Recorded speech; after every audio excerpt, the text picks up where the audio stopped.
আসসালামু আলাইকুম আমার কৃষক বন্ধুরা, আজকে চলে আসলাম করলাম খিচি কাটতে। আর এই দেখেন যে কাছি, আর এই যে খিচি কাটতেছে। এই দেখেন যে কি কোন পাট কাটতে আপনাদের দেখাই। এই দেখেন যে এই খিচিগুলো কাটিয়ে দিলে দেখা যাচ্ছে পাট ধোয়ার সময় ভালো হয়। আর জানেন তো এই কামটা খুব কষ্টর কাম। দেখেন যে সব বোঝা আটি বেঁধে বেঁধে থুইছি, আটি বেঁধে বেঁধে থুইছি, সব আটি বেঁধে বেঁধে থুইছি। দেখেন সব আটি বেঁধে বেঁধে থুইছি। দেখেন আটি বেঁধে বেঁধে থুয়ে এইগুলোই করলাম নিয়ে যাবো বাইরে। ঠিক যদি ওই বৃষ্টি আসে, বৃষ্টি আসলে খুব খারাপ লাগে, গাও খাই যায়, গাও খাই যায়। দেন গাও খাই যাচ্ছে, খুব খারাপ লাগে। আর এমন এমন চাক চাক হয়ে যায়, ভাল লাগে না। তারপরেও আমরা কৃষকদের এই কাজ করতে হবে সবসময়। দেখেন এই সব পাট কাটিয়ে দিচ্ছি। আর এইগুলোই আমরা করলাম জাগ দিয়ে মহিলা মানুষের দিয়ে রাবো। আর অনেকেই তো কর ভাই খুব কষ্টর কাজ করি ভাই, আমরা কৃষকরা খুব কষ্টর কাজ করি। ভাল লাগে না ভাই, এই কাজটা এতটা খারাপ কাজ, খুব শরীরের ভিতর খুব খারাপ লাগে। সে সময় গাও খাই যায় রে ভাই, সে সময় মনে হয় মরে যায় ভাই, ভাল লাগে না।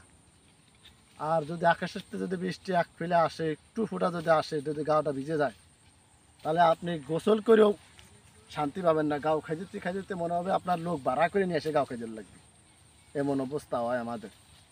তাও আমরা কৃষকরা পাটের দাম সেমন পাইনি।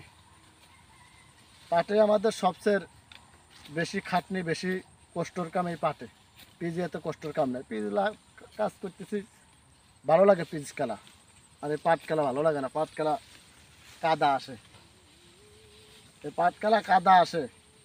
যদি এই পাট কাটো, এই পাট জাগ দাও, বাইরেও ধোও, মানে খাটনির অভাব নাই, নিজেরা শরীর থায় না ভাই। আর যদি আল্লাহ তাআলা যদি একটু বৃষ্টি দেয়, তাহলে তো আরও খুব কষ্ট দেন। আরও যে অনেক আমরা আছি, অনেকই লোক কাটতেছি দেখাই।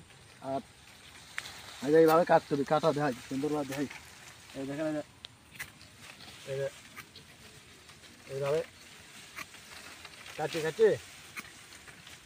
এইভাবে কাটে তারপরে এই যে বগলে ধরেন কাছে রাখিয়ে দেখছেন, এইভাবে রাখতে হবে, যে এইভাবে রাখিয়ে এই ধরেন পেঁচা দিচ্ছি, এইভাবে পেঁচা থুসছি। তারপরে এটা ধরেন বাইক করে নেব, বাইক করে নেওয়ার পরে এইগুলো আবার জাগ দেবো, মহিলা মানুষের দিয়ে এড়াবো। এইটাই আবার 3টা কাঠি এড়াবো মহিলা মানুষের দিয়ে। তারপরে এটা গাঙে নিয়ে যাচ্ছে, এটা খোলন দিয়ে ধোবো। দেন আমাদের খাটনি কত, খুব আমাদের কষ্ট হয়। ঠিক আমার কৃষক বন্ধুরা যারা আমার এই ভিডিও দেখতেছেন, তারা আমার বেশি বেশি করে লাইক দেবেন, শেয়ার দিবেন। আর আমার ইউটিউব চ্যানেল আছে, সবাই ইউটিউব চ্যানেলে যাবেন। আর কৃষক বন্ধুরা ভালো থাকেন, আসসালামু আলাইকুম।